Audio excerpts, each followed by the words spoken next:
Dear friends, ఈ ఇసుక తిన్నెలు కనపడేవన్నీ కూడా ఇది గోదావరి పరివాహక ప్రాంతం. గోదావరి తీరం చూడండి. ఇది ఈ ప్లేసు,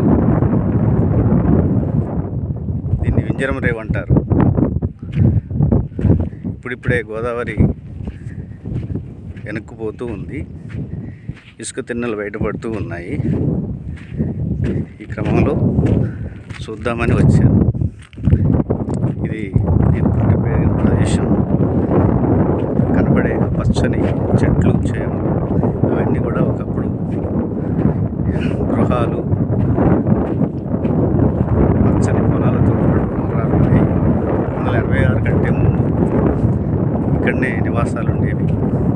86లో విపరీతమైన వరదలు రావడంతో అప్పటికే అనేక సార్లు ప్రతి ఏడాది వరదలు రావడం,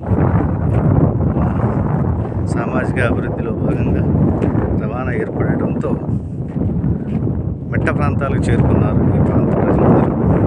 ఇది వింజరం అనే గ్రామం. వింజరం గ్రామం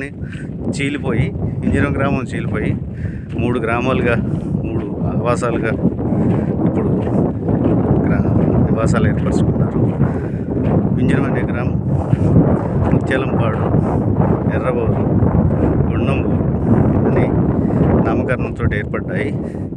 ఇది అసురపేట బురగంపాడు ప్రధాన రహదారికి దగ్గరలోనే, రోడ్డు పక్కనే ఈ నివాసాలు ఏర్పడ్డాయి.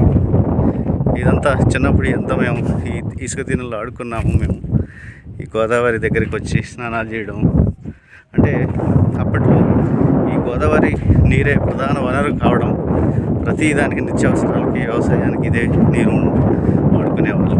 అందువల్ల అప్పట్లో ప్రతి విషయానికి గోదావరికి వచ్చేవాళ్ళం. ఇటు నుంచి భద్రాచలం వెళ్ళాలన్నా కూడా ఈ కనబడుతున్న ఈ రేవు దగ్గర నుంచి అవతల కనబడుతున్న ఒడ్డు అవతలకి వెళ్ళిపోయి కోనవరము భద్రాచలం రూట్లో అప్పుడు దేవస్థానం బస్సులు తిరిగేవి, భద్రాచలం వెళ్ళేవాళ్ళం. మేము చదువుకున్న అమరావరం వెళ్ళటానికి కూడా ఇక్కడ ఈ రేవులో లాంచ్ ఎక్కి అమరవరం వెళ్ళేవాళ్ళం. 2-3 సార్లు, అంటే నాకు బాగా చిన్న బాల్యంలో గుర్తున్నది. ఎక్కువ సార్లు కాదు కానీ లాంచ్ ప్రయాణం అయితే చేశాను.